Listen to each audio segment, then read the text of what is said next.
Welcome to the February 13, 2023 Site Plan Review Committee subgroup meeting for the Americana Hotel Site Plan. We will be holding a hybrid public meeting, which enables remote electronic participation as legally authorized by the Code of Virginia per the Planning Commission's electronic meetings policy adopted July 7, 2022. I skipped this. I am Daniel Weir, chairing this subgroup project.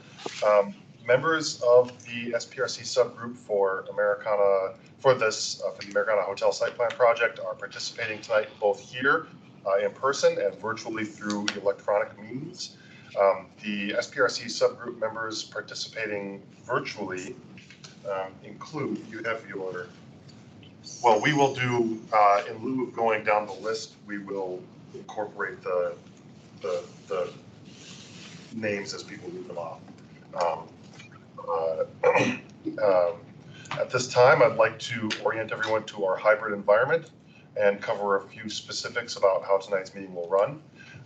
Members of the public may attend the meeting here in person or electronically by using the Microsoft Teams link provided on the SPRC webpage, the project webpage, the county's events calendar, and the email notification sent to SPRC email subscribers. Additionally, there is a dial-in phone option for those who wish to use it.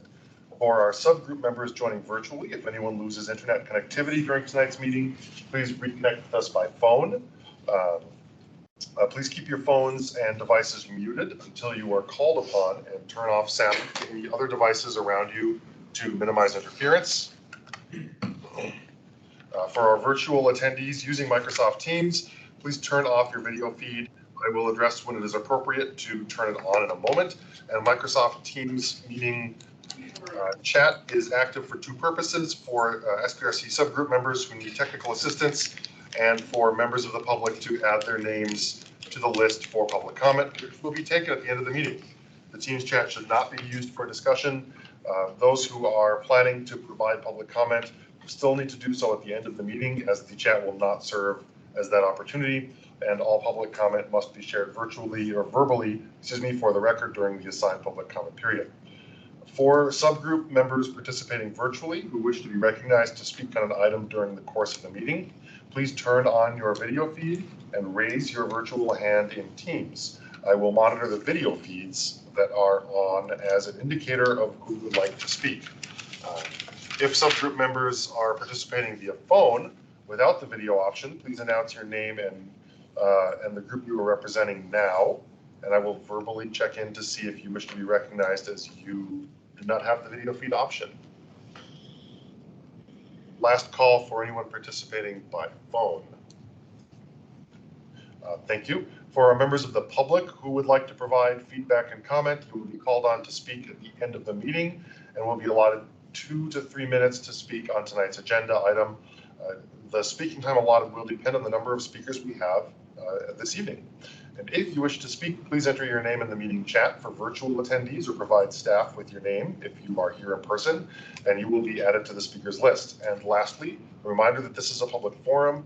Tonight's meeting will be recorded and posted to the county website. All information associated with tonight's meeting, whether written or spoken, is subject to the Freedom of Information Act requirements. We will go around the room and introduce ourselves, and then go virtually. I am Daniel Weir from the Planning Commission, again chairing this project.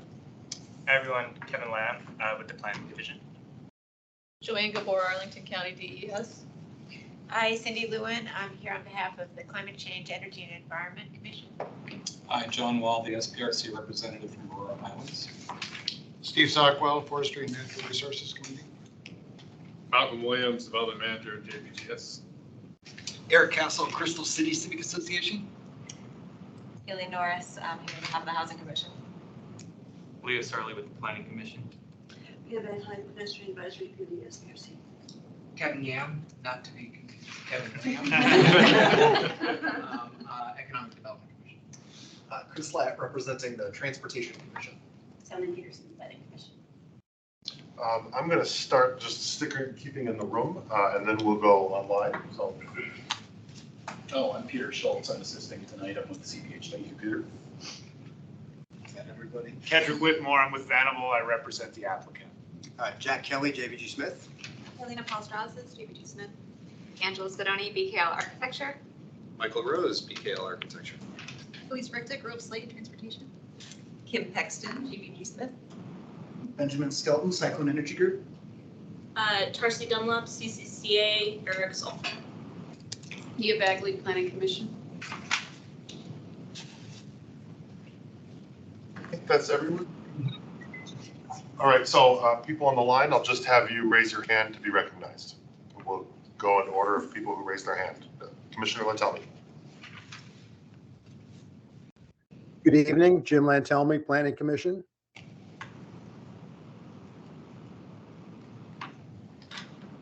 Christy Smith. Hi there, Christy Smith with JBG Smith. Mayor. Mayor Godwale with JBG Smith. Michael and Mike. Mike Dowell, CCCRC. Mike O'Hara, Bowler DC, civil engineer for the project. Is that everyone online who wishes to? Yeah, do we have some participants up high? Adrian and Adrian McCrave, Lee and Associates. We're the landscape architects. Thank you. And Mayor, your hand is still raised, and then go with Carol. Carol Fuller, backup for CCCRC to Mike Dell. Thank you. I think that's everyone. Then I'm going to go to Mr. Lamb.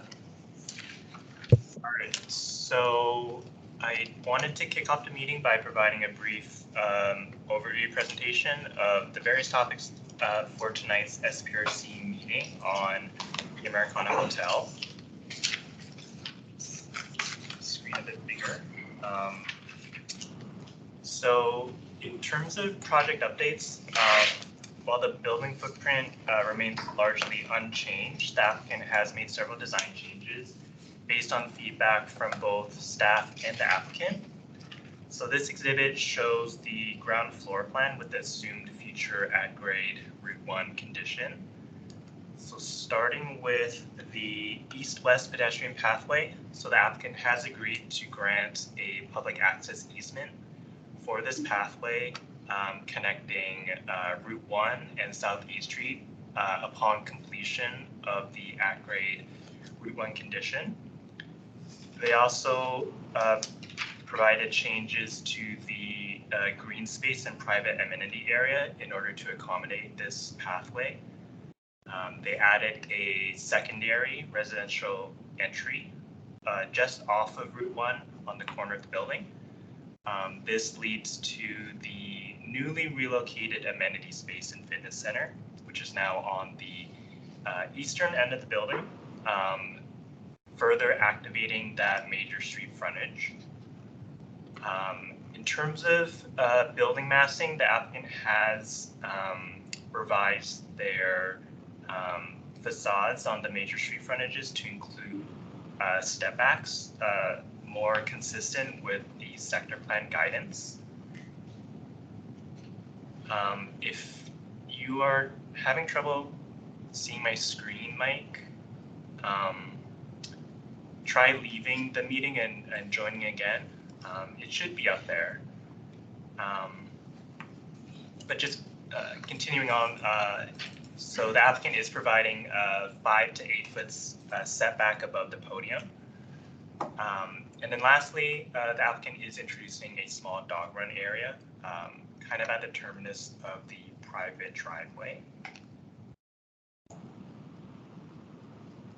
And then moving on to transportation, kind of in a nutshell, so the project is bounded by 2 major street frontages, South East Street and Richmond Highway.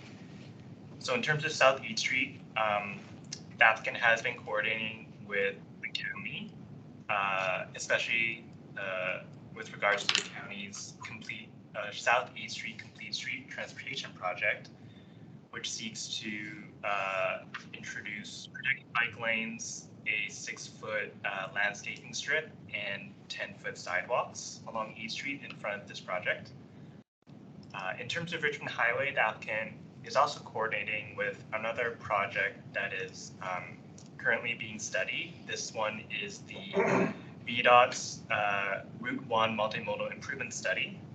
Currently, the proposal is looking to create an at-grade urban boulevard along this portion of Richmond Highway adjacent to the site. And then since this project will likely be completed prior to completion of the Route 1 at-grade condition, this site plan and the design is being coordinated with both the existing and the proposed conditions of Route 1 in mind. And then lastly, in terms of parking and loading, the applicant is proposing 0.6 spaces per unit through a combination of both on-site as well as off-site parking, which will be located at the nearby Bartlett Apartments garage. So as a result, the Bartlett Apartments will have their parking ratio reduced through a separate minor site plan amendment, going from 1 to 0.7 spaces per unit. And then lastly, the applicant will be providing 257 on-site bike parking spaces, as well as 4 loading spaces for residential and retail uses. So in terms of green building and sustainability, the applicant is participating in the Green Building Incentive Program, earning additional density at the 0.25 FAR level. So part of this program, the applicant will be achieving LEED Gold certification, at least a 20% energy optimization performance improvement, an Energy Star score of at least 75, as well as meeting the baseline prerequisites, which include Energy Star appliances and WaterSense fixtures, EV charging, as well as bird-friendly glass. And then lastly, in terms of community benefits, here's just a snapshot of the preliminary recommendations to earn the additional density of 3.82 FAR. So the first kind of category is affordable housing. So the applicant will look to provide either a cash contribution to the Affordable Housing Investment Fund or some on-site units. They will be providing contributions for off-site transportation improvements, such as the Southeast Street Complete Street project I mentioned earlier. There will be contributions for off-site open space improvements, such as the planned Metro Market Square in Crystal City, just outside the Crystal City Metro entrance. And then, as I mentioned before, there's the granting of the public access easement in the future. And then, as I previously mentioned, the applicant will be earning additional density through participation in the Green Building Incentive Program. So that's it from me. I'd like to pass it off to the applicant for their brief presentation.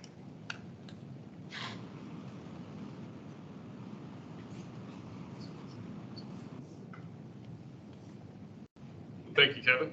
We will get started. Again, my name is Malcolm Williams of JBGS, and I'm going to give a brief intro to our presentation today. As always, we remind everyone the full presentation and PDF is available on our project website. So if you have any questions or questions, that's an easy reference point. So I can share my screen.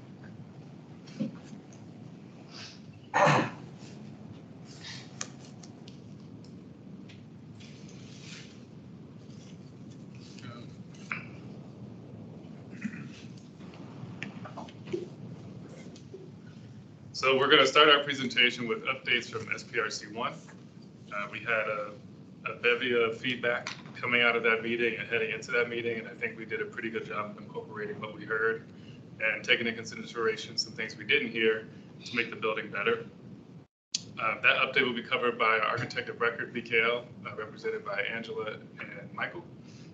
Next, we'll cover our sustainability portion. That will be covered by my colleague, Ken Pexton, as well as Benjamin at Cyclone Energy. They are by far and away the experts on the subject matter, so I will be referring almost all of those questions to those two people. For transportation, we'll pass to our colleague, Carolina, who will cover that portion. And then lastly, she will also wrap up the community benefits. And then we will try to be expeditious with this presentation. Our last run through was about 12 minutes, so we appreciate your patience.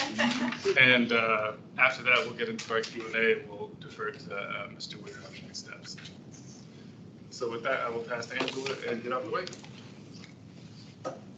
Thank you, Malcolm and Kevin, and thank you all for your, I see a lot of familiar faces in the room from last time and a few new, and I'm sure there's many people online as well that was at our first SPRC. So thank you all for giving the time to the project and for your comments from the first SPRC 1. So as Kevin alluded to, we did work a lot on the setback from the podium to tower to give a more pronounced podium. So just to orient everyone on the image on the right, you're seeing Eads in the foreground, Richmond Highway in the background, and then the proposed building in the center. You're seeing the dimensions in blue, and from the plan diagram on your left, how these setbacks are from the podium, which is the light kind of aqua line, and then the darker blue line is showing the tower, and how on both Eads and Richmond, we're setting 5 and 8 feet back. This next slide is showing from the Richmond Highway conditions and those towers podium setbacks as well. Additionally, from the first SPRC, this is a new rendering. It was requested that this view was included. So this just really shows how we've used the same high quality materiality in all sides of the building. This building does not have a back. It's equally visible, if not more, from Richmond. So we really want to think about that. And then this is showing it in the proposed or future Richmond Highway condition where the highway is lowered. And you're seeing that activated podium expression set back from the tower with the amenity along Richmond. So you're seeing that in this view.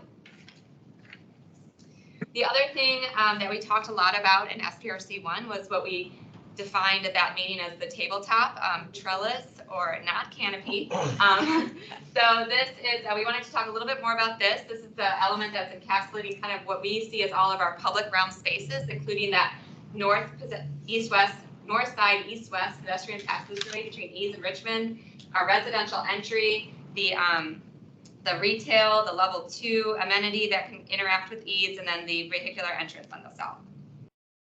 So a lot of what came out of that conversation was questions about scale and also materiality.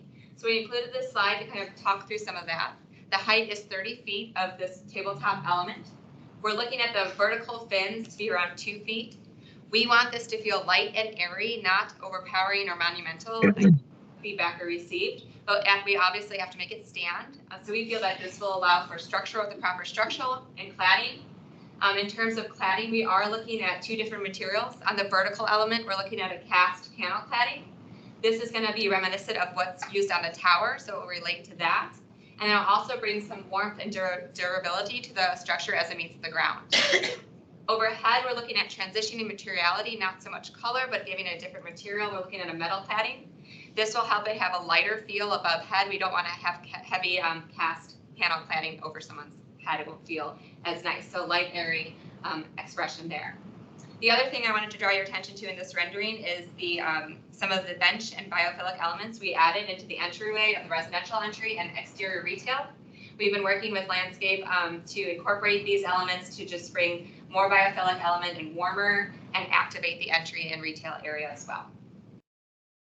So this is the view as you're exiting the building from the residential area.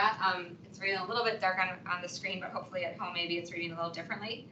We have incorporated some of that biophilic elements you're seeing and some of those additional bench seating along the entry. You're seeing that tabletop turn and kind of create this outdoor room. The vertical fins are spaced about 1 foot 5 inches apart. We've done this because, again, we want the structure to feel light and airy and let light pass through, but we do not want pedestrians transversing through the tabletop structure. So this still directs them out towards Eads, but it gives enough to create an outdoor room feel and light and air. And I'm going to pass it. Thank you, guys. Again, I'm Benjamin Skelton with Cyclone Energy Group. We're the sustainability consultant. This is an overview of some of the major sustainability initiatives that the project is undergoing. As mentioned in the opening, the project is seeking LEED Gold certification. We have over 60 points on our checklist. The project will feature Energy Star labeled appliances, dishwashers, refrigerators, laundry machines, The energy model is contributing towards the zero carbon feasibility study. So we're studying different elements and how that impacts the carbon use of the building from an operational standpoint. And then the plumbing fixtures are going to be water sense labeled. We are performing a life cycle assessment on embodied carbon. This is the materials like fenestration products, concrete, steel, looking at the carbon impact there. So that's a separate model. The refrigerant charge oversight is accomplished as there's no line set refrigerant. There's no refrigerant charging that will happen on site in this project. We have an energy model that's demonstrating a path to 20% energy performance. We have a slide to kind of show a little bit of overview on that. Angela just presented some of the biophilic elements of the property materiality, the benches, the planters on each street. Again, the energy model is contributing towards understanding the Energy Star certification post-construction. So we're tracking that 75 score or higher so for the certification. Bird-friendly glass is being incorporated into the design between the 8 and 36-foot zone of the project. And we have electrical vehicle charging stations and readiness at 5% with level 2 chargers on site and 15% EV ready. And we're looking at light pollution reduction using dark sky friendly light fixtures. And JBG Smith has some commitments to offsite tier 2 renewables as well as commitment to EDI. Real brief without going into a lot of detail, this is one of our preliminary energy studies based on an energy model we did of the project. And these are some of the more major impactful elements that are being incorporated into the design. A better building envelope. We're controlling the fresh air intake from the makeup air using variable speed controls. And LED lighting is incorporated in residential areas as well as the common elements. The water source heat pumps that are being used in the project are high efficiency. And as I just mentioned, Energy Star rated appliances and water sense labeled plumbing fixtures make a pretty significant impact to the project. I'll hand it off. Here we go. Hi everyone, once again, Carolina Paustrastis from JBG Smith, and I'll be reviewing some of the transportation context related to the project. Starting off here with our overview, our site's located here, north of 15th Street, with frontages both on Southeast and Route 1. It's between the Pentagon City and the Crystal City Metro, which are less than a 10-minute walk away from the site, and it offers multiple bus routes as well as a well-connected pedestrian and bicycle network. Here we can see the pickup and drop-off condition rendered that reflects the county's planned 12th to 15th Street improvements for Southeast Street. That includes a 7-foot pickup and drop-off zone located outside of the adjacent traffic lanes that will fit up to 3 cars at a time. The passenger would then be dropped off on the median here and would walk past the striped protected bike lane before stepping back up on the curve of the sidewalk. Note, as we work through the details of the design, we're going to be sure to incorporate the best practices for striping and signage to reduce the potential for multimodal traffic conflicts. This is just a more diagrammatical plan of the previous slide with our pickup and drop-off area located here in orange with the 3 cars. Additionally, we are talking with our neighbors at Embassy Suites for the potential for pickup and drop-off opportunity here north of the site by incorporating some improvements to landscaping to connect it to the Americana site. This diagram reflects the loading area that's accessible from the curb cut south of the site and outlines the path of travel envisioned for package delivery. As reflected by the pink arrows, carriers such as FedEx, UPS, USPS, and others would be able to pull into the loading area that we strategically located close to the pre-programmed amenity space for the mail and package room, just to create a shorter distance of travel to make it as convenient as possible. Regarding the pedestrian connection, the Southeast improvement plan by the county will realign the sidewalk with the neighboring sites, the width of which will be 6 feet of landscaping and 10 feet of sidewalk with pedestrian pathway. The main residential entrance is located here off of Southeast Street underneath that canopy structure that we were looking at, and will be activated by the outdoor retail patio and the public benches that Angela reviewed earlier. There will also be additional entry points located here on the northeast corner of the building by the amenity space, as well as 2 entrances from the south side of the building, both by the loading and the dog relief area. During SPRC1, there was also some questions regarding the path of travel for residents with bikes. So the next couple of slides will just outline that intended circulation path, starting with residents accessing the elevator from an additional entrance on the south side of the building that I had just pointed to. So from this elevator, you could go to lower levels 1 and 2, where the bike storage room is a short walk away. We also provided a little bit of detail on the initial design that we had for the bike storage, including the standard spaces located here, as well as some wall-mounted bicycle rack spaces here, and an opportunity for charging e-bikes located over here. Our project's currently designed to have a parking ratio of 0.6 spaces per unit, half of which is going to be on site and below grade, and the other half which would be located just down the block at the Bartlett Apartments. Then I'm just going to quickly go over some community benefits. I think Kevin actually touched on a lot of this during his presentation, but JBG Smith is having active discussions about making an open space contribution to fund Metro Market Square, as well as a contribution for the South East Street improvements referenced in the previous transportation section.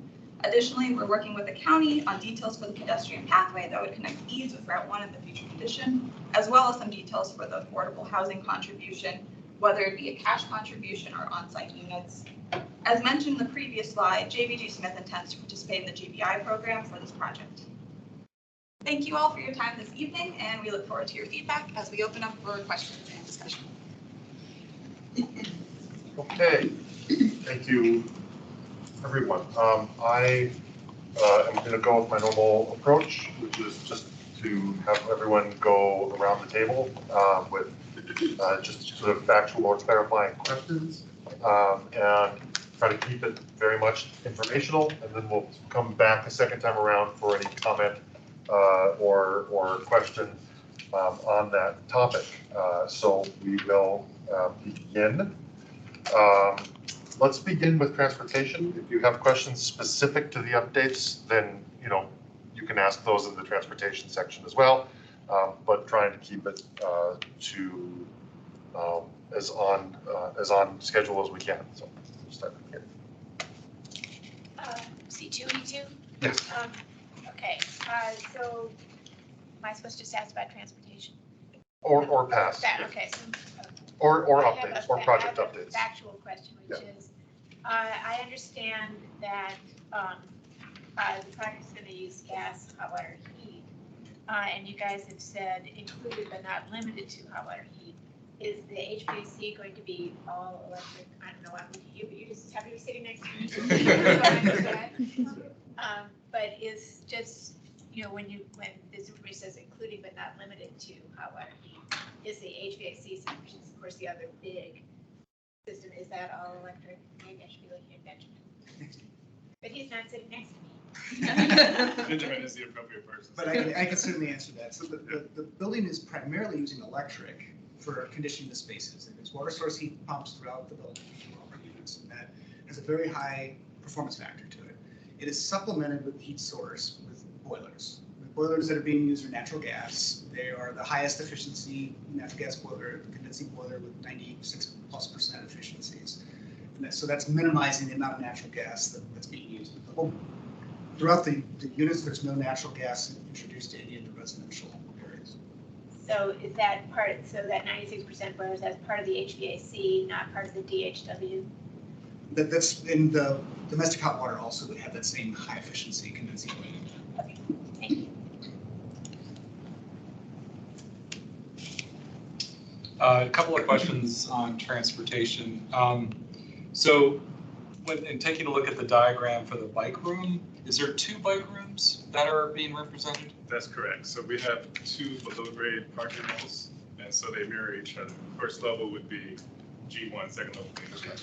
Because I was trying to do the math, and I was only coming up with 119 for the one that I saw. Yes. And then also understanding, so for the 16 Class 3 bicycles, is there an expectation that all of those will have electric so they can be charged? That's what we're working on. So that was brought to our attention last SPRC and something that we're currently studying, and I think we'll make it to the finish line of. Okay. And then the other concern, I think we touched on it last time, for residents who are going to be parking in the Bartlett, what arrangements are going to be made for them to drop their groceries off, drop off their Costco visit, drop off their whatever? Because Because I'm assuming it's not going to be expected that they're going to park in front of the building at that whatever those 4 slots are. So what is the arrangement going to be made for somebody who parks in the Bartlett and resides in this hotel or the hotel, the apartment? I know what you mean. That's a great question. It's something we're studying with the asset management team. Okay. So the current concept is folks who have allotted spaces in the Bartlett will have access to the Americana garage. We're still working on what that exactly means. And so so you would be able to get in, you may not be able to stay. And so what we're evaluating is those types of logistics and understanding, frequency of trips, what we think the estimation will be for folks using the PUDO, as you mentioned, in lieu of trying to pull it to the garage. And then there's probably some natural human behaviors that we're just not going to be able to avoid, and folks double parking and doing all types of nefarious activities. But in general, we would prefer folks have a dedicated space in our garage. And I think once we get a little bit further in design and understand exactly where things are going to shake out, we'll have a better answer, and that'll definitely be part of our SPRC follow-up. Okay. And then it looks like cyclists are expected to take an elevator to go. Is there an elevator dedicated to them to bring the bike up and down, or are they getting on the elevator with residents who may or may not be coming up and down? That's a great question. I don't think we have an answer specifically yet, but that's something we can definitely study. Angela or Michael, I think we've really studied that nuance yet.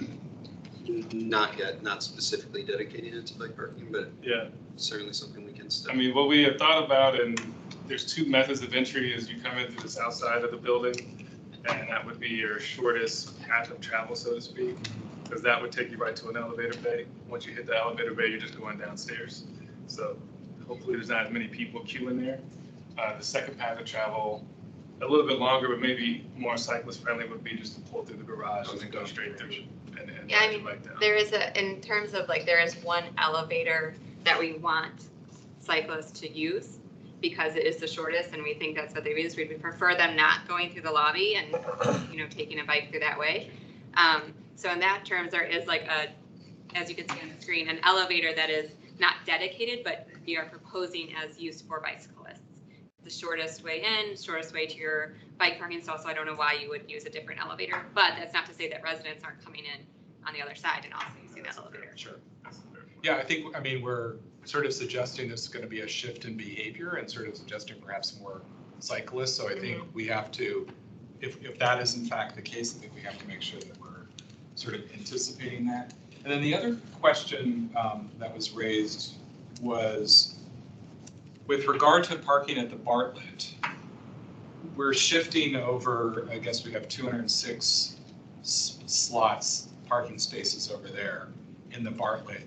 What kind of study is being done to the impact for those people with Whole Foods being there and with the 2 Amazon headquarter buildings? And I know there's discussion of a daycare center that might be in that area. What is being done to sort of anticipate the additional parking that's going to occur? Obviously, it won't be in the Americana, but it's going to be impacted because the Americana isn't supporting those parking spaces. So what is the plan for that? Yeah, another great question. Something we're also thinking really heavily about. So just for frame of reference, at the Bartlett, that first grade of parking is dedicated solely for Whole Foods. So the subsequent 2 levels are where the residential and other uses come in. So we so far haven't had many issues with that first level of parking.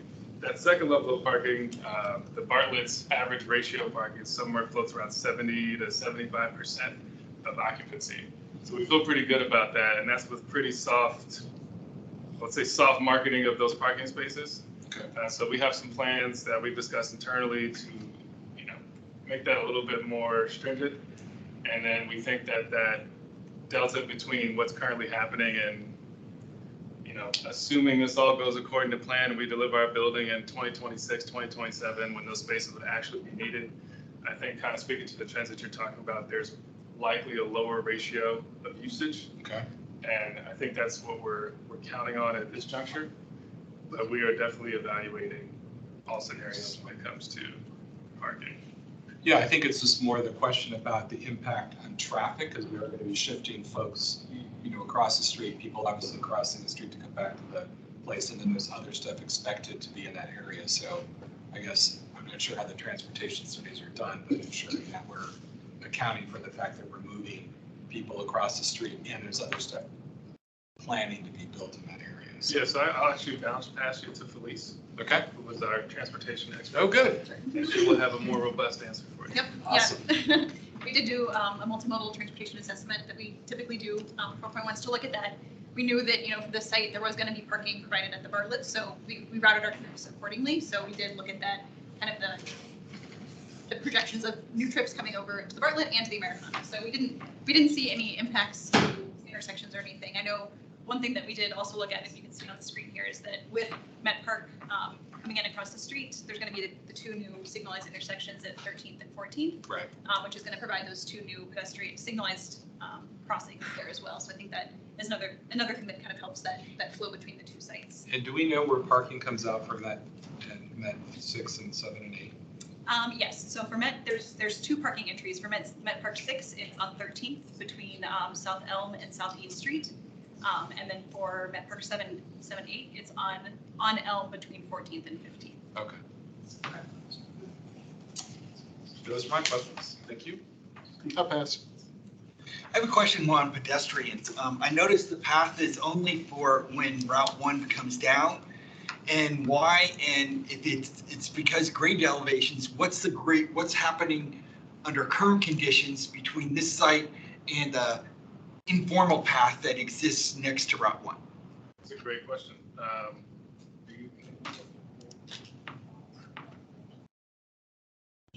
Okay. We'll pull up the plan so we can. Okay. But you're right, Eric, the driving factor there in terms of the timing of that would be that there is a fairly substantial grade difference between where the finished grade of the slab of the building will be and where, when we walked out there a couple months ago, where that kind of little trail is. Right. You're referencing. So in theory, yeah, you could get down there with a set of stairs. You probably spend more time out there. I'm not sure how much traffic that area gets, but that is the kind of main issue you have to deal with in terms of the existing condition and allowing the public to come through there without the future condition being in play. So looking at. No, it's funny. You can see this is the existing condition here. The first, flip back to the first one there. You can see that dark black line. Maybe we can zoom in a little bit. We don't have the dimension on here. I believe it's maybe 8 feet. Look at this. Pull the exact number for you, but it would definitely require a set of stairs, and we can look at handicap access and things like that as well. Okay, so my question is, okay, I understand about you can't get to the road, and there's no sidewalk on the road anyway, so you can't get to the road, but there is that informal path, and so my question is this building going to be at a different grade than your neighbor, and if so, what does that look like when you're going up against your neighbor?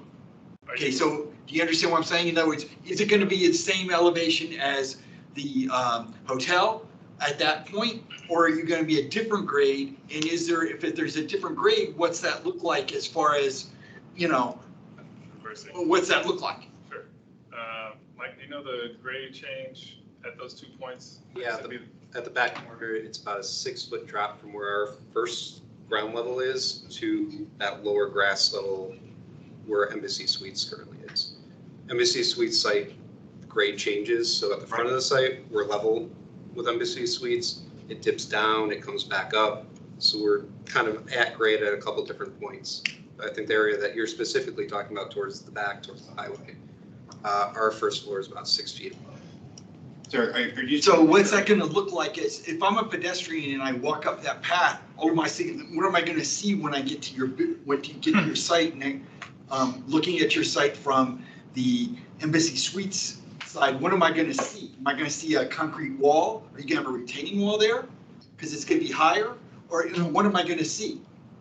You'll see we'll have a finished wall of the lower level. So it'll be a cladded wall, but it will be a solid wall that's coming out of the ground. That is basically the exterior wall of the lower level of the garage. Yeah. So it'll be like a concrete wall. It'll be a clad wall, yes, but Not yes. be concrete, but yeah, it will be finished. It won't, Yeah. and it's not like you'll still be able to, correct me if I'm wrong, continue on that path. that wall is gonna be like on your, your west side, right? Right. That path is existing, but there's a finished wall there. That's the actual, it's not a retaining wall, it's the actual wall of the garage. Okay, so is there going to be a space between your property and Route 1 wall? Yes. Yes. And will that be at the grade of the Embassy Suites, or will that be at your grade? Current grade. It'll be at the Embassy Yeah, Suites grade? Current grade. Yes. Current grade Okay. remaining. Okay, Yeah. okay, Until gotcha. it's lowered, then once the Richmond Highway is proposed, then we'll regrade that area, in response to how Richmond Highway is being proposed. Okay, I think I'm beginning to understand. Pass on transportation.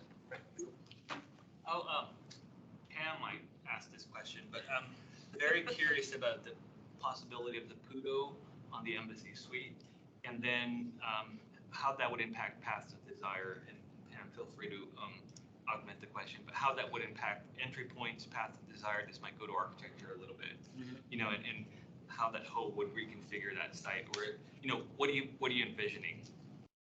Thank you for the question. So when you say paths of desire, you mean just like the natural flow of pedestrians? Right, because we have the we're not calling it a canopy, the tabletop has the fins, right? And the louvers are intentionally designed so people don't go through it. But at 1'5", you can see a kid will sneak through it. And if you start to pick up and drop off, you can see that You can see here where the tabletop does not go far back, that far back. So that's where it ends. Right, okay. So then if there is a drop off there, there's the opportunity that we can create a connection to that area in green that would then connect straight to the entry. So we purposely didn't have that tabletop go far enough back to interrupt that opportunity to the north. So theoretically, you would leave the building, make a right, and then take the path Not north. transverse through the Right, tabletop. however the design ends up being, that you're envisioning access through that little landing. Okay. That's it. That was one of my questions when I was there. Where exactly do you think the arcade for PUDO is going to be up there at the Embassy Suites? So I can't give you an exact, because we just started a conversation with that Ashford Realty, who's the group that owns that hotel. What we're approximating is where this arrow is, because they have some restrictions on just what their normal flow of operations is. They have buses that arrive, they have this lane that's right up north to our site. The entry point for their driveway is not wide enough for 2 cars to queue. So it has to be pushed a little bit into where this, it's not a circle, but where the curvature starts, where you would make the left turn to go towards their entrance. So we're kind of contemplating that area, right where the arrow is the potential PUDO spot. And there's a huge change in slope between their land and our land. So how are pedestrians going to navigate it? How are we dealing with that? So by the time this building is done, that grade change won't be so substantial. I don't have a final number. It'll be some, but it'll be, ADA compliant. We'll make sure it checks all the boxes so folks in wheelchairs or any types of modalities that involve that type of transportation will be able to get in and out without any issues. And you think you could do 3, 4, 5 vehicles over there? We haven't studied that yet, but we'll definitely have an answer for you. I think 3 should fit there. We've kind of sketched it out. We're in early conversations about that, but to your point about the pedestrian path of travel, that would need to be ADA compliant. And given the distance is pretty short, it would be likely fairly secure. That way, yeah, we would make that, a nice experience for people with landscaping. And, as Malcolm mentioned, getting cars out of the path of travel of that kind of main entrance would be the next level of detail. But I think just based on approximating the average size of a car, 3 cars should fit there. Okay. How many questions can I have? My first question was going to be about slide 7 on the presentation of the staff report, the staff presentation, which everybody in your presentation, in your staff report, it all says 10-foot clear zone on each street, 2.5 give or take a shy zone. But on your slide 7, the complete concept plan here, which I think is taken from 4.1, it still shows 8-foot clear zone and 4.5 shy zone, which I really hope isn't right. And this came up at the last meeting, and we really need to make sure that everybody knows when what gets built is a 10-foot clear zone, but you don't need a huge shy zone, because everything's gonna go through. So, that's one question. Okay. I think the plans last time for the bike room, the doors went in or something. Did you fix the doors for the bike room so that they're more easy for cyclists to get in and out of? If we did, we will. Okay, yeah, it was like, there's no way you can do it. Yeah. Is that a yes? Yeah, Yes, we don't please. think so. Okay, Not right. that's one. Let's see, when you're exiting the residence, I'm still not happy that you have to go 50 feet. You've created some benches along the side that people can sit, which is okay, and that's weather's not gonna be pleasant in the winter or when it's not interviews and weather's and then you keep walking straight to pick up your Kudo in one of those street faces on east. It looks like the landscaping strip is kind of blocking that, so I'm wondering how, like somebody with a wheelchair or something navigates through that. Maybe we can pull up a diagram for you. There should be the rendering. There should be a break in the tree pit, and it may not be easy to see in this image in particular, but just beyond that bike rack there would be an example of. And they're wide enough for a wheelchair? Yes. Okay. And in your loading zone area, I see there's like 3 that go up, and then there's one that goes straight, the arrow goes straight forward. What is it going to? Is that a loading zone? Let's pull it up. Let's sure we're talking about the same thing. It could be representing the path of travel for a larger truck that needs to pull in further and then back in to make a 3-point turn. It just wasn't clear what it was. We'll make sure. Okay. Is that right here? Okay, yeah. And Eric asked about the excess, which is going to jump back with it. It seems like, and I don't remember which slides it were, not always clear that, is it correct that the public can use the east-west passageway at least partway once the building's open? You can't, may not be able to go all the way to the end because you've got stuff, or can we go to the end? You can go to the end, just. I think it's going Yeah. That was a little bit confusing from some of the drawings. I was similarly confused. Okay. Yeah, okay. I think that's it for now. Thank you. Thanks. My question's been asked. So this is all great. I definitely would love you to take a look at the access to the bike room. Just anytime it's not directly accessible from the outside of the building, it's always like, how many doors am I holding open? Like while pushing my bike. So that would be great. My other question is, in the future condition, when we maybe brought Route 1 to grade, there is, seems like we are going to also have bike facilities on Route 1, not just on East Street.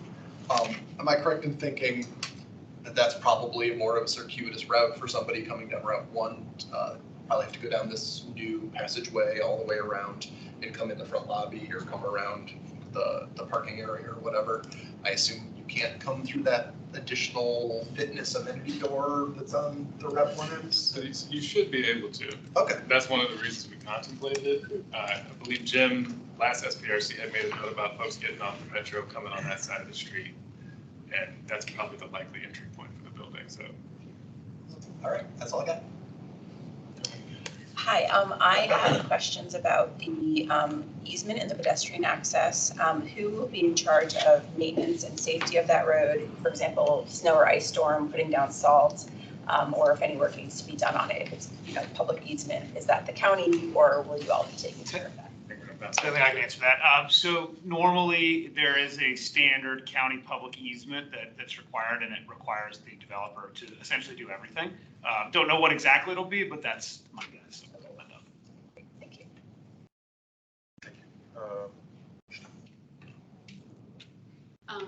Following up on something that Pam brought up, if you haven't, can you consult with Rosemary and the Disabilities Commission, not just for transportation issues, but throughout the building? Because she always has things that are probably probably more top of mind than the rest of us. And she goes far into just beyond, accessibility issues to universal design. Okay. So I am a little concerned about wheelchairs and things. I think she would be the expert on that, and it would be probably better to get her involved earlier than later. Yeah.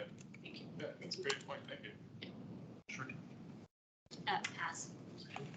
Anyone online? Jim? Yeah, I have a question about the pedestrian passage. And look like there are less than a handful of residences that would be facing it. Will they have doors to access that pedestrian pathway? Or are they only is the only access to those units inside the building? Jim, just a point of clarification, you're saying Yes, that those, current right condition or the future condition? Those right there. Got it.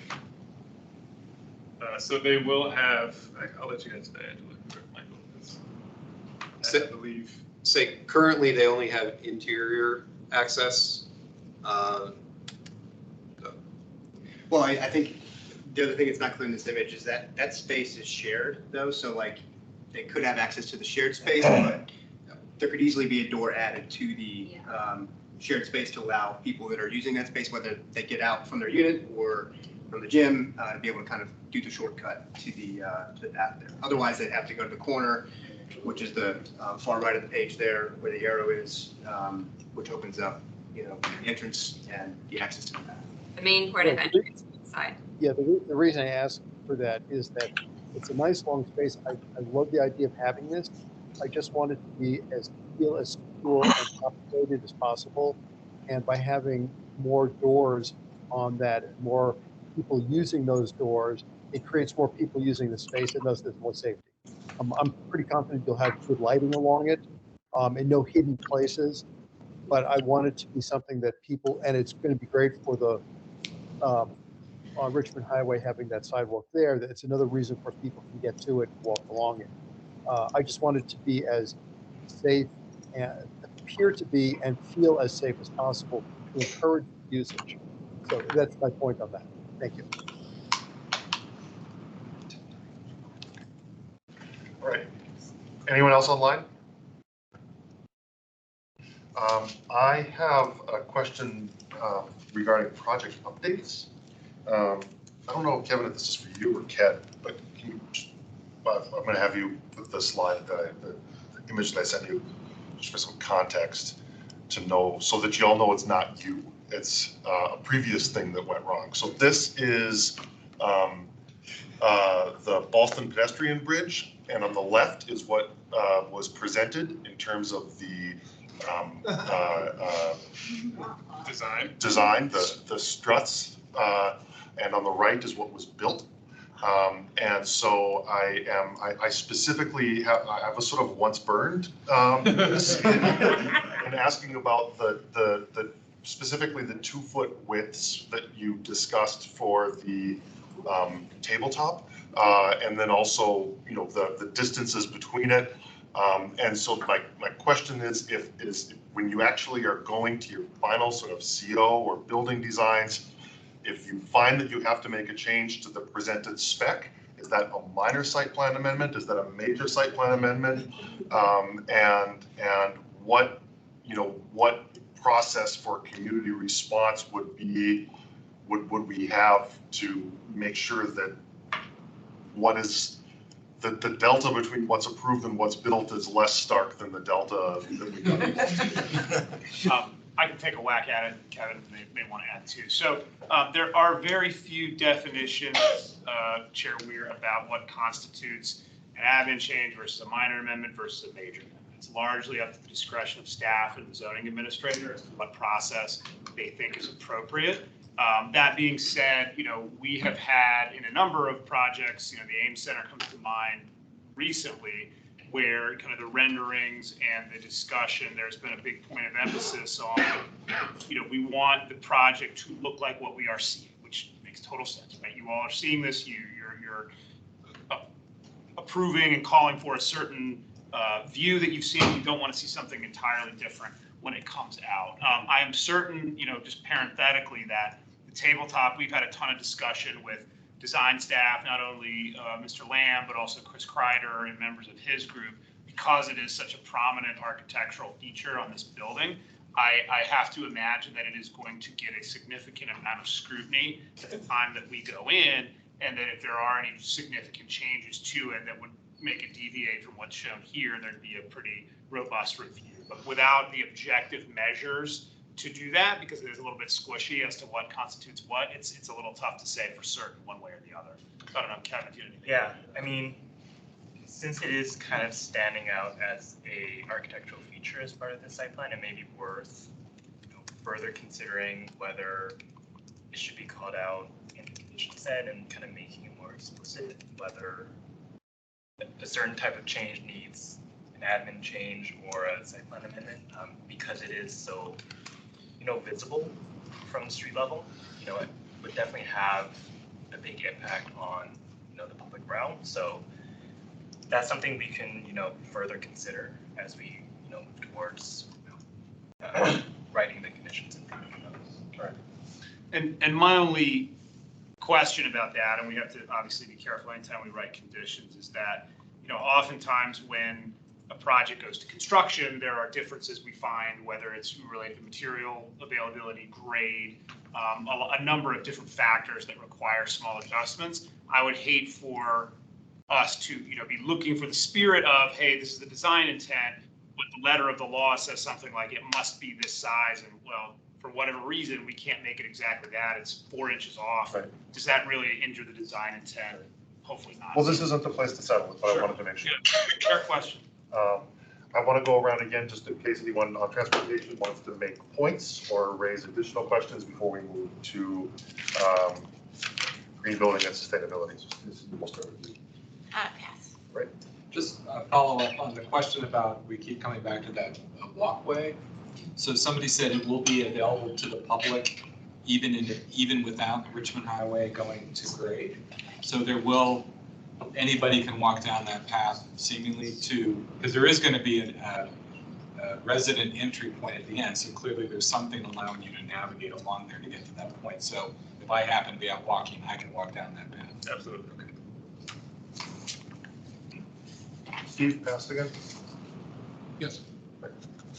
Sure. I would just add a comment that after thinking about it, that one of the things I think you want to think about is how the building is going to look from below grade along Route 1, or is going to look at in the intermediate phase before Route 1 comes down to grade. How is that going to look? Because you're going to have a space between Route 1 and this building, and how is that going to collect, for example, graffiti or something like that? I mean, there's some chances that this can look really bad if there's not something done, maybe artistically, doing something easy that's temporary so that it doesn't look bad. And so I think that's a concern. We share your concern. Great. Pass. Pass again. Leo? I'm good, thank you, sir. Beth? Back to the tabletop, and it's set up so it's like a, you said 1.5 foot apart, the pieces, things like that, which a child could get through, a dog could get through, and are you concerned about that? No, I mean, their head's not gonna get stuck or anything, but there's gonna be landscaping on the other side, and, as you can see, I mean, so a person could squeeze themselves usually through as well. But no, I wouldn't say I'm concerned you're gonna have to tramp through the landscape. So that would be unfortunate, I guess. So I guess the concern would be the landscaping. But I mean, we've really studied this distance, and we don't want people to, we want it to be known that you're not supposed to go through, right? Okay. But we don't want it to be so dense. Signage. We don't want it to be so dense that that you're taking away the porosity of light and air. So there is this fine line that we are trying to consider. But a concern of someone walking through there or a dog running through, I don't think we have a concern. Unless I'm missing something that I should be concerned about. I know. Losing your kid, losing your dog, getting stuck in there. Yeah, it's not a fence. It's not meant to for safety of keeping children or dogs inside. That's definitely not the intent. So yes, they can definitely get through small dogs. So, yeah. The Aurora Highlands people kind of had a little email discussion about Americana. And the main issue that kept coming up is the parking at the Bartlett and the impact of traffic, and that the majority of the parking is actually in the Bartlett as opposed to being in the Americana. And there is the Amazon Child Care Center is going to be right there. So at certain hours, if you are using that car regularly from the Bartlett, that's going to be an issue. The two other issues with it, how the people who have their cars over there, when they do major shopping or whatever, how are they going to get their stuff delivered to their apartment? And one of our group said he was in a building a while ago that in that situation where they lived in one place and the offsite parking was somewhere else, and he hated it. It was just so hard every time they had shopping to get from one place to the other, and it's a lot of extra work. I'll get your car, do your shopping, your car off. Are you mitigating this for the people residents who have to do this? I assume are people going to have an option of getting parking in Americana, and when that runs out, then they can go to the Bartlett if they need it? And are those going to be subsidized somehow for these people? Before they answer with kind of the technical and practical response, I do think it's important to point out that this is a principle that's in the residential parking guidelines, right? That there should be off-site shared parking, and it talks about guidelines used to utilizing unused parking in existing buildings may be used to meet parking requirements in new buildings. So we'll talk about the practical elements of it, because I think that's a really important question, how it's going to work in real life. But the policy guidance is there. I just want to make clear to everybody that exists. I think, one of the decisions that we had to make early on when we decided to kind of structure it this way was the target demographic of the renter, right? So, younger professionals, many of whom probably will work at Amazon, through our research and observations with, directly adjacent buildings that we own. I think with the addition of obviously Amazon and the commercial presence that brings, but also all of the other kind of multimodal improvements that will happen over the next decade, and access to the metro and things like that, the ratios will start to come down. And we're certainly seeing that at the Bartlett, which is what helped drive some of this decision. But I think it's more a factor of the kind of segmentation we've selected for this specific building, which is, again, targeted to younger renters, many of which already don't have cars that might live downtown or otherwise. And so we wanted to make sure we considered the types of people and families that will live here and how they either use or don't use a car before we felt comfortable doing this. And I think the last thing I'd say is that from an operational standpoint, anytime you have shared parking, it's going to require heavy touch from the on-site property manager to make sure that grocery drop-offs and things of that nature are managed efficiently, and people have the ability to get in the building, drop things off in a designated area, and that's all kind of legible for everyone, because you're right, it's going to require an extra level of touch and management from an operational perspective. I guess one of our suggestions was perhaps there could be a couple parking spaces in the Americana parking that could be like temporary good parking for these people. Okay. We can take a look at that. Yeah. You wouldn't want to make it full-time dedicated to that because you don't know when you're going to need them. Right. Right. And maybe it's during, certain hours. There might be a way to do that so that we can reasonably expect that they might be vacant based on their location and time of day. And, I think we can get creative around it. Yeah. Thank you. I just want to say great job on designing the bike facility on Eads directly in front of this frontage. It's great. That doesn't happen. I always have notes on the bike facility. And also that I'm supportive of the off-site parking. I lived my first apartment in Arlington fresh out of college. Had not quite off-site parking, but I moved in not having a car. When I bought a car, I discovered that I was required to park under a different building in the same complex. So I think it was at least as far away as the Bartlett is from this front door. And it was occasionally annoying, especially in the rain, but otherwise not a big deal. And I think, we all know how much parking costs to build. So, if it means you guys are, $100 a month in rent under market because the parking is annoying, I would have happily taken that rent drop. As a fresh out of college person from Arlington. So that's all I got. I had a quick follow-up question to the point Chris made earlier, where if the bike path gets built on Richmond Highway, how will people get to the bike path? And he had mentioned, would it be through the fitness center? The answer was yes. I'm looking at the fitness center. It doesn't look like there's a vestibule, so that's potentially people opening the door when it's 25 degrees outside. Everyone in the gym who's sweating suddenly gets this burst of cold air. So I just wanted to So to clarify that, it's not in the fitness center. We are studying a vestibule and a hallway condition, not direct. You and I walking into the gym and then disrupting everybody's workout. Okay. We definitely were thoughtful about it, and we didn't want to have that scenario. So it's not finalized, but that is definitely the condition that we're planning for. Yeah, sure. To follow up on Pam, something to say close to her.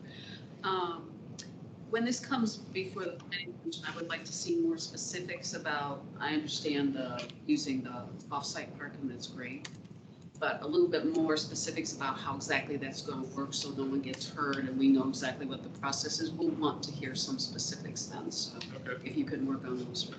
Sure.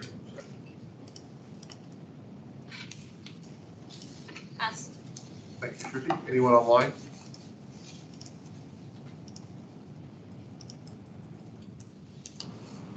I'll just, I'll add to what Pam and Nia were saying too, is that, this might be another example where it might be appropriate that the condition calls for an operational plan to handle, X. And I think it was SPRC 1 that we talked about conditions that include operational plans. I don't remember what it was for, but just it would be nice to see someone on that boat. So otherwise, I agree with Chris and others that I really am happy to see the utilization of the offsite shared parking.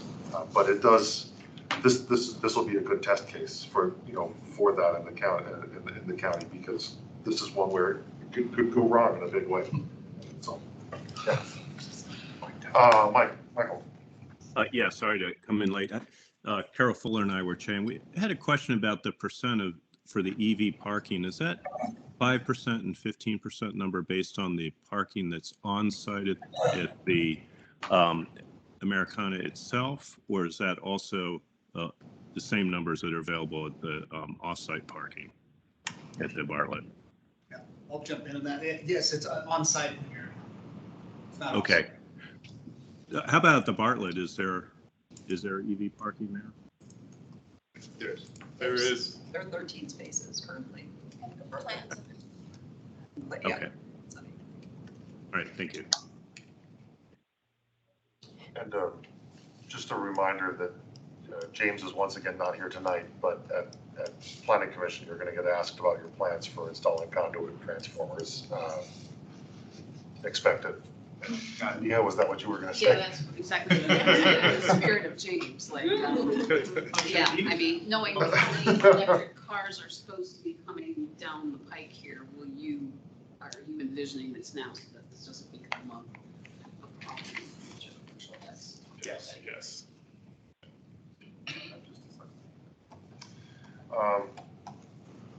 Okay, I think that we're ready to go on to green building and sustainability. I'm going to try to stick again first round with just informational questions. We're advertised until 9, so I think we're doing all right.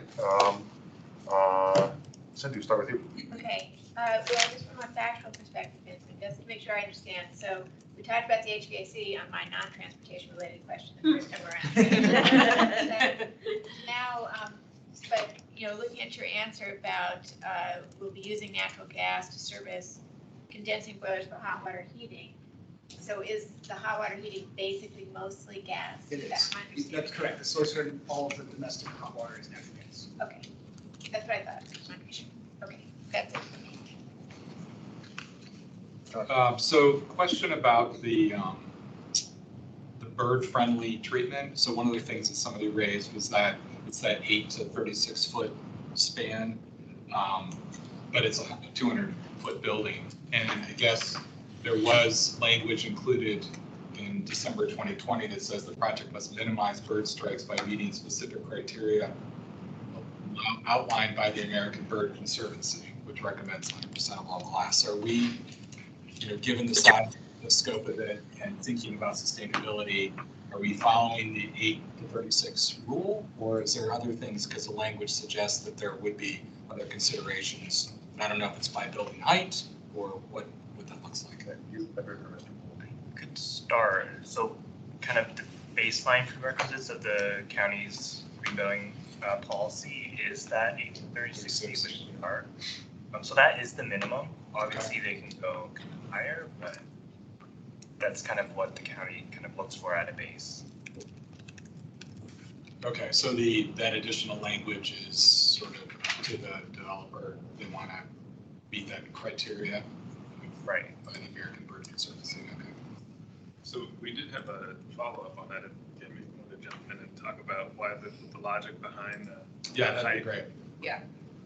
Actually, it was ABC that approached the U.S. Green Building Council to help craft a specific credit within the LEED Green Building Rating System to put more metrics and KPIs around bird friendly instead of it being, somewhat vague. So it's from ABC that actually worked in conjunction to bring this credit from a LEED perspective.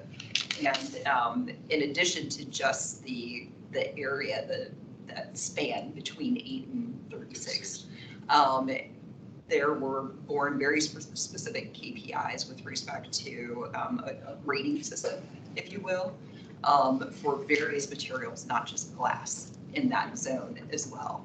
And I know in our write-up, we did identify that we will specifically for those materials be making sure that we're at that threshold and below. So it's not just that, okay, we're going to put bird-friendly glass there, but we're looking very specifically at the guidance in line with that particular LEED credit that is promoted by ABC. Gotcha. Thank you. Yeah, in terms of open space and the east-west passageway, I'm a little bit unclear on how you define the area toward East Street.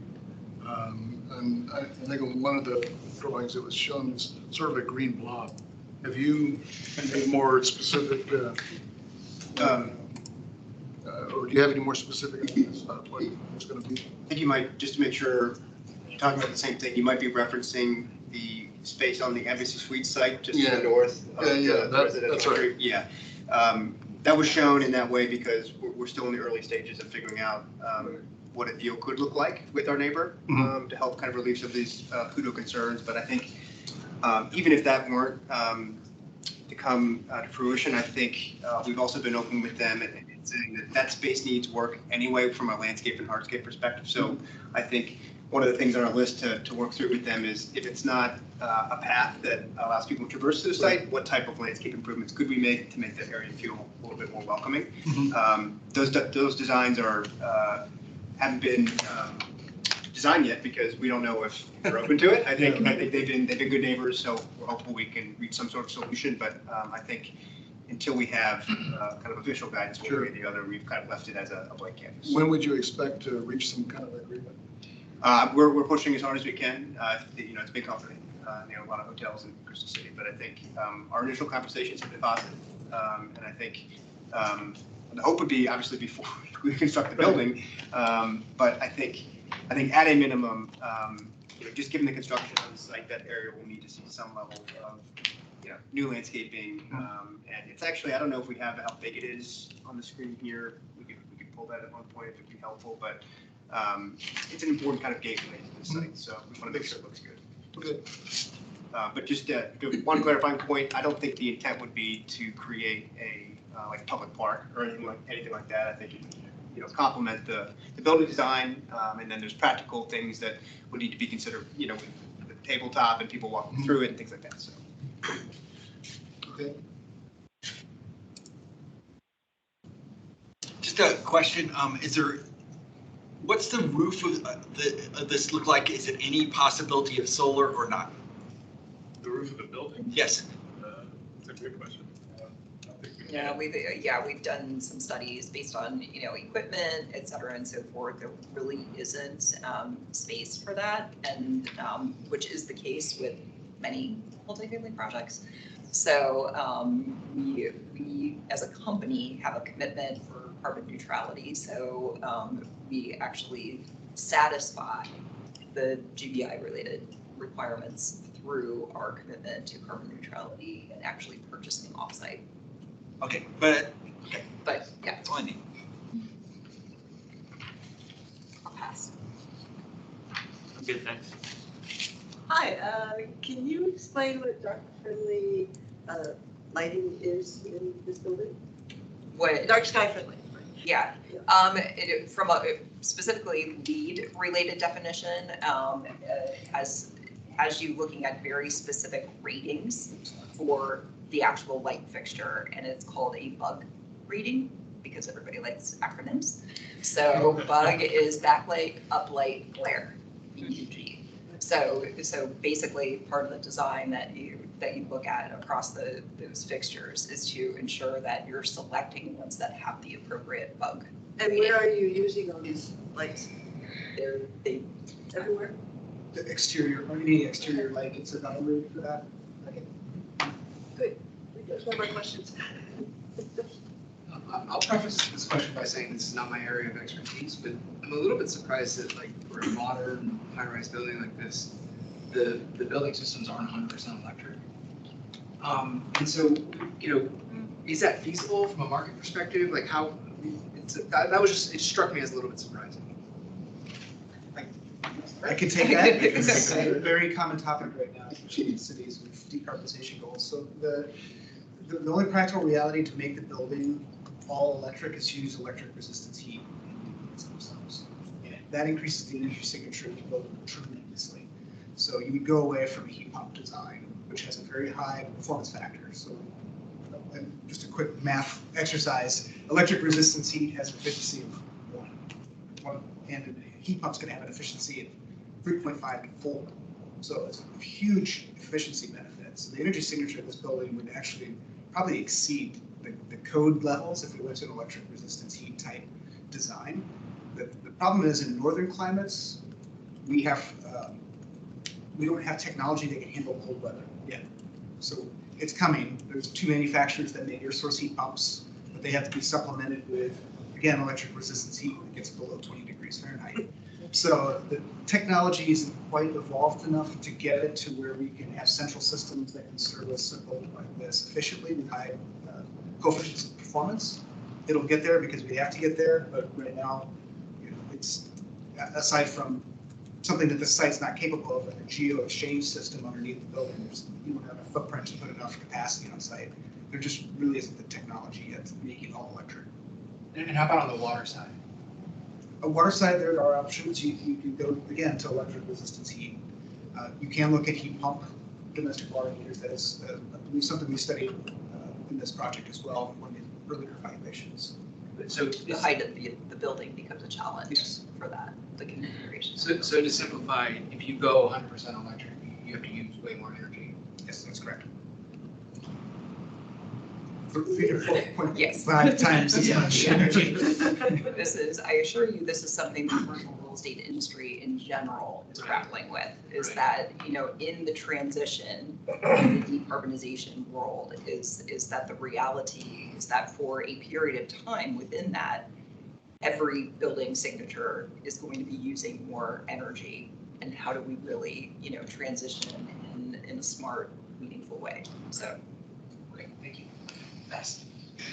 I had a question related to bird-friendly glass and the tree canopy around the building, the trees that you all are planning to plant. Do you know what the average height and maturity of those trees will be? And I only ask because I'm on the American Bird Conservancy's website, and they actually suggest that the height of the bird-friendly glass should be the average height of the local tree canopy, but perhaps adding as much as 50 to 100% to account for birds flying above trees. And they say their general guidelines are 40 feet to 75 feet, which I know is different than Arlington County's recommendations, but I just wanted to mention that because that's from the ABC website. Good, that's a great question.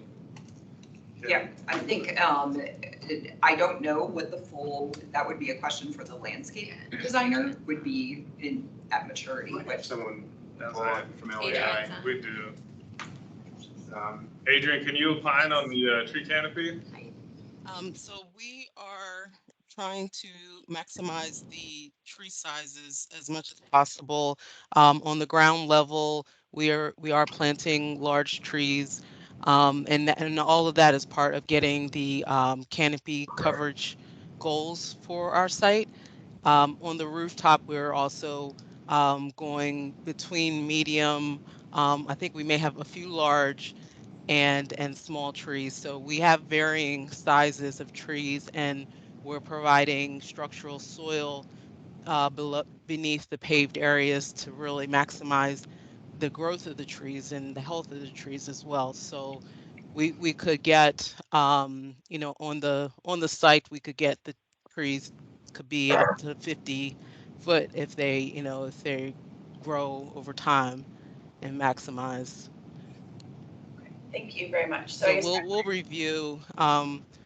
review what you're referencing and come up with some solutions to that.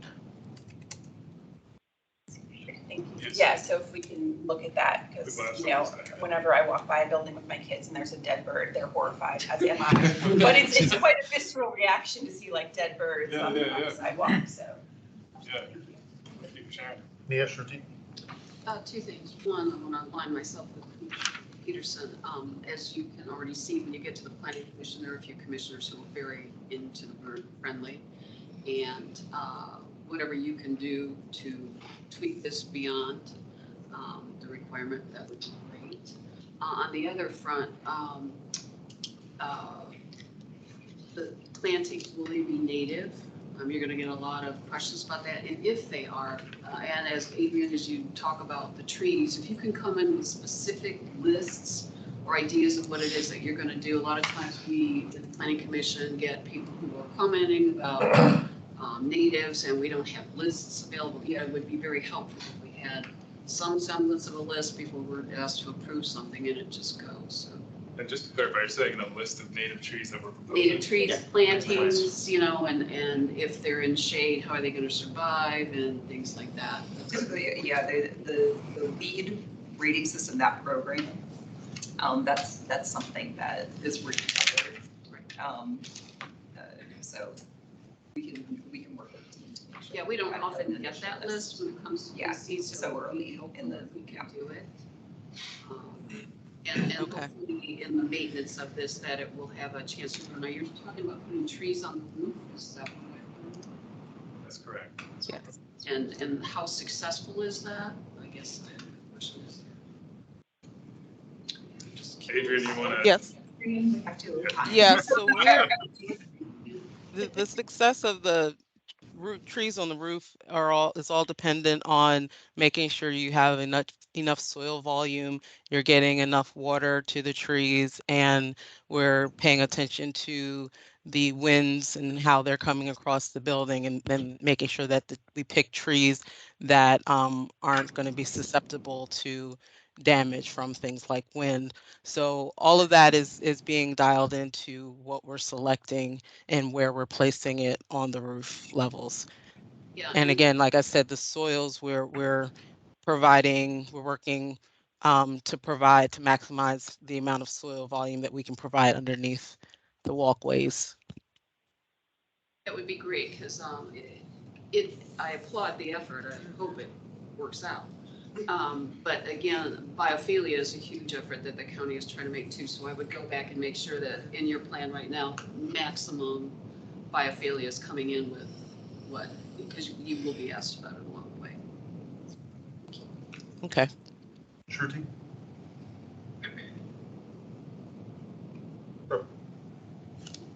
Oh, pass, sorry. Sorry. Anyone online?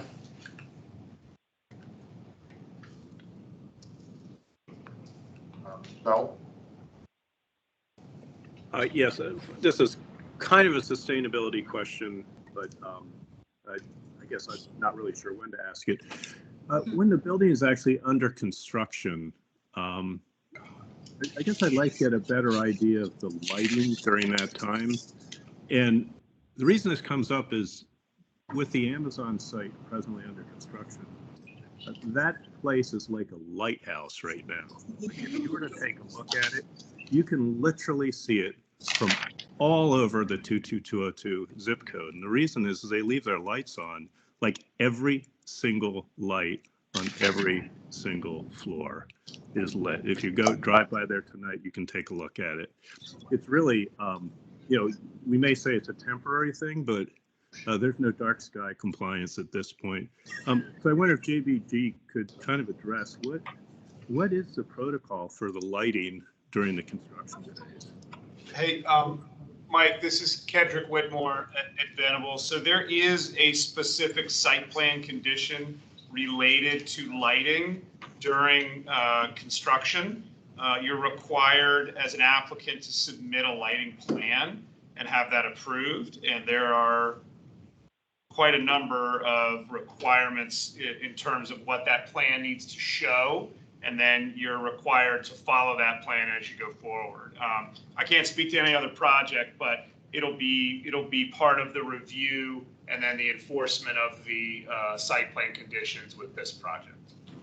Okay, thanks, Kedrick. Well, I think we kind of missed on this other one. I'd like to ask the county to be attentive to that. Thanks very much.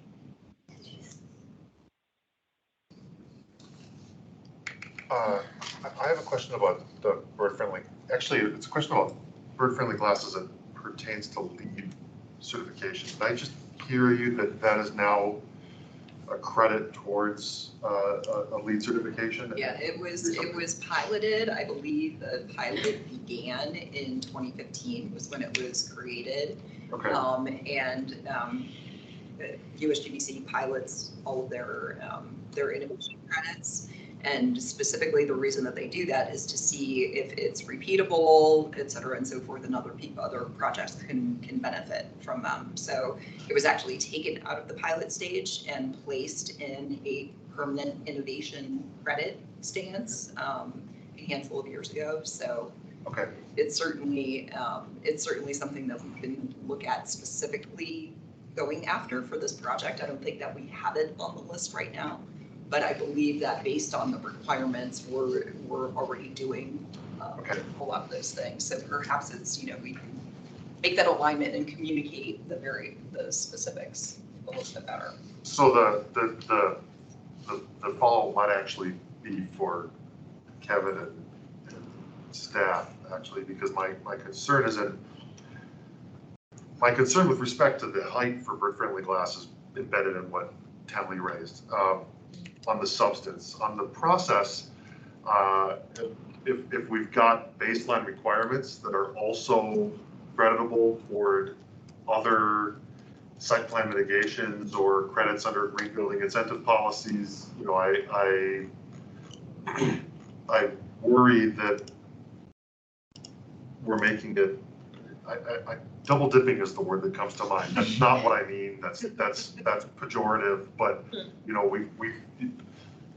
we're effectively giving bonus credit for giving part bonus credit for getting a LEED Gold certification or a LEED Platinum certification, when the components of that are also reflected in the baseline.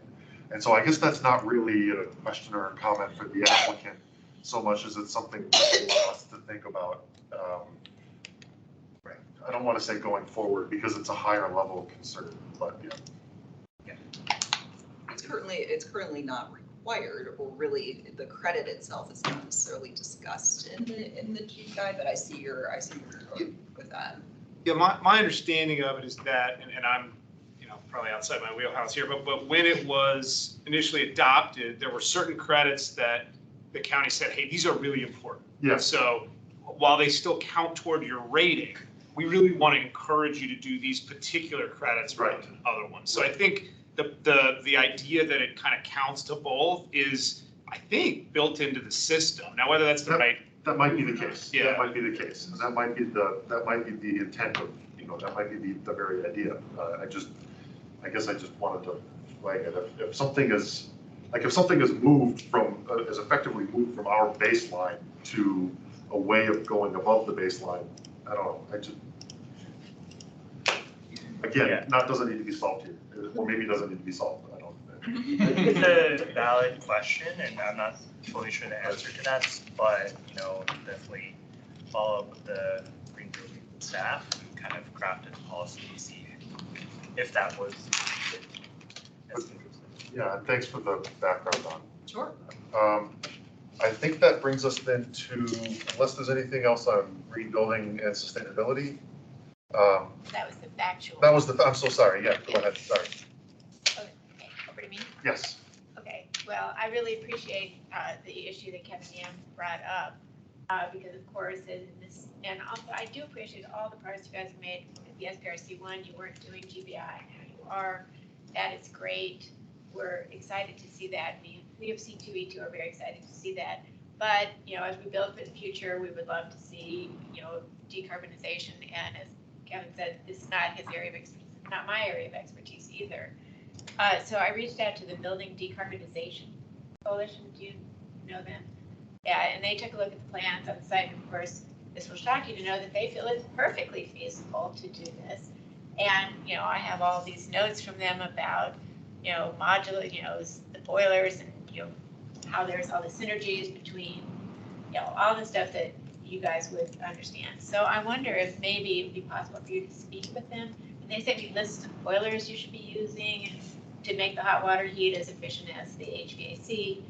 And again, I could try to say this, but as soon as you ask me a question, it would be all over. So, I wonder if connecting you all with them would be a way to just make sure, because I know that technology is changing constantly. Obviously, this is what they're doing full time.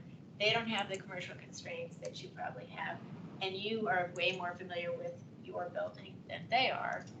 But that would be one way to perhaps address my concerns about that.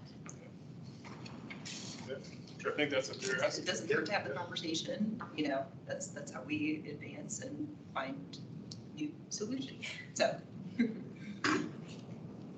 Pass. All right, Steve? Pass. Eric? I just like to comment again about the birds. Is one of the things I think she mentioned is that there's a change in the gold LEED standards. And if our standards don't change as a county, then sometimes you can get that double counting, if you will, because, when they first come forward, it's not counted in gold. And then all of a sudden the rules change for gold, and now they count it for gold. And now you see what I'm saying? Gold standard, the gold LEED is not a set thing. It's changing. So if it changes, we have to change our rules too. We may have to change our rules. So maybe that's what's happening, is we're not as fast, or maybe we're missing some things that maybe the gold LEED is changing and not accounting for. Right. Well, that's my concern, and I think the counterpoint to that is that, and we'll talk about this at some point. But Right. Kendrick might be also right in saying that, yes, that's happening, but we've decided that at a minimum you have to do these components of it. Yeah, thank you. Sorry, I don't mean to. Right. Sorry, Haley. Pass. Pass, I'm good. Pass. Just to piggyback, I would offer that there's probably costs associated with it, but if there is costs associated with it, maybe it's included in the public benefit, right? Or that's part of, the proffer, or whatever the right nomenclature is. It's, just from a macro perspective, it seems like step one to sustain or, carbon neutral is electrify. Once we electrify the grid, it's a long process, but this is a brand new building that's going to be in our community for a really long time. And this is going to be, JBG, you are an incredible developer and builder. Hopefully can help you get to a path where you can be more electrified in your buildings. Yes. Yes. Anyone else online? Okay, thank you all. We are at 8:35. I hope we won't need more than 5 to 10 minutes for public comment. And we're going to go to features, amenities, and community benefits. And again, Cindy, I'll start with you. Okay, well, one last question. We talked last time about the using gas to heat the pools, and we mentioned that the Arlington Y is building a huge new building with these 2 huge pools, and they're doing all electric heat for their pools. And again, I don't know if there's any point in connecting you guys with them or their cell phones, but I know you're using gas to heat that, the Americana. So, okay, then I'm passing. No, thank you. Amenities. The one question I had was, we had talked, I think the last time, looking at affordable housing. And so now looking at affordable housing, either contribution or on-site, how does that decision get made? So we usually coordinate with our housing staff who kind of conduct their own analysis based on kind of the needs they see in the community in Crystal City. So that's kind of who we rely on for that determination of whether it's cash or on-site or mix. But if it's cash, who does that cash go to? So it kind of goes into the county's Affordable Housing Investment Fund, which they use to do grants and then also gap funding for projects in the county. Thank you. Yes. I just add one comment that open space is really, really important with a building that's maxed out to the density that this one is. And I just encourage the county to realize that that is a super duper important community benefit that has to be there, because otherwise you get a situation where you don't get enough parks and you don't get enough room to have open space. So the open space component is really, really critical from the community's point of view in community benefits. And please don't, as you're negotiating, it's highly important to the local community. Can you share what your approximate unit mix is going to be? Even ballpark, I know it can still change. Sorry, just to clarify, the overall unit mix in the building? Yeah, okay. You want me to say? So 23% studios, about 42% what we're calling junior 1 beds, 9% 1s, 22% 2s, and 5% 3s. Thank you. And I guess kind of going off of your question as well, at what point will housing staff or others have a sense of how much that contribution would be versus the on-site requirement? Has that analysis been done, or that's still pending? Currently underway, but definitely before or by Planning Commission and Housing Commission. Oh, definitely.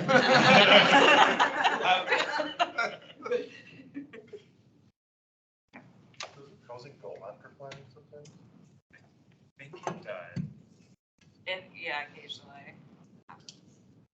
Try not to. I just remember Eric complaining about it sometimes. Yeah. Pass. I have questions as well about affordable housing. Do you all have a preference to do contribution versus on-site? And the Planning Commission usually prefers the on-site housing. I didn't realize sometimes that staff ask not for on-site, that sometimes they request the contribution. So are you all willing to do on-site if that is what staff requests? We are. I think some of it will come down to the proposal and the unit mix and how that kind of works with our, within our program. But I think either a cash contribution or on-site units works for us, or some combination of the two.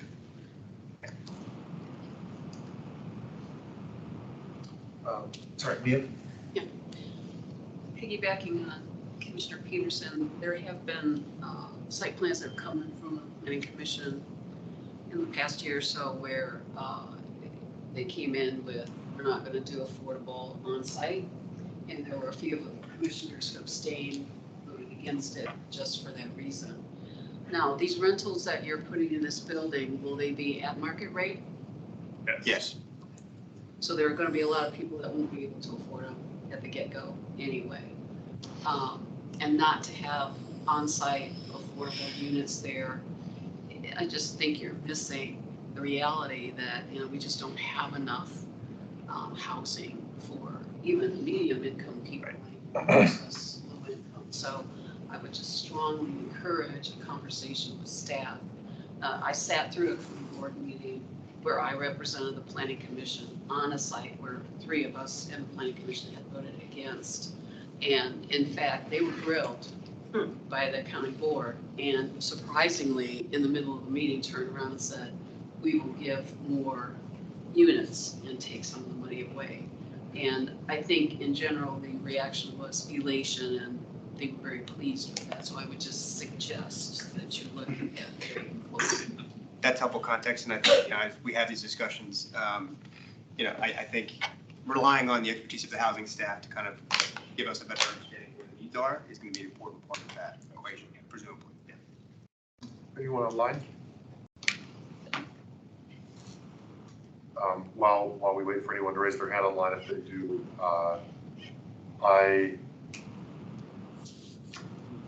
will just add that if there is a decision to go with on-site units, I hope that is taken into consideration within the operational plans that are put in place concerning the shared parking.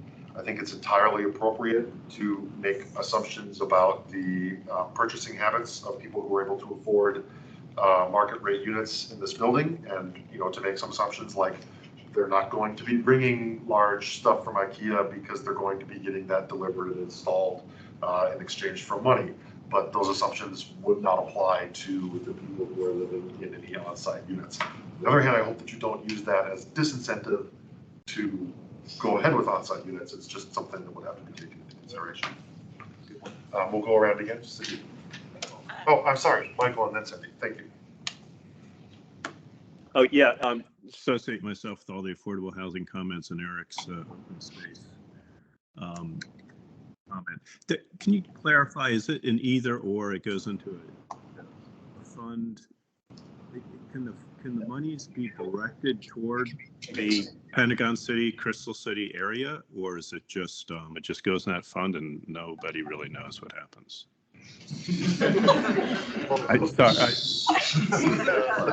I didn't mean it that way, but we do. Yeah, so to answer your first question, it could be a mix. So a mix of cash and then some on-site affordable. I'm not entirely sure, the mechanics of the fund itself, but Yeah, I think you're right. No, it's one. It just goes in and then the county decides. There's one AM. Yeah.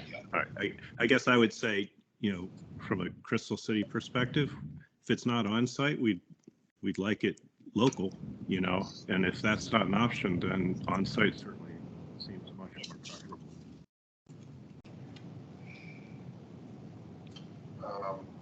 Thank you.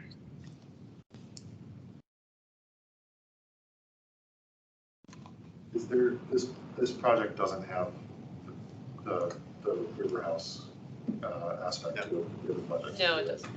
Okay. Okay.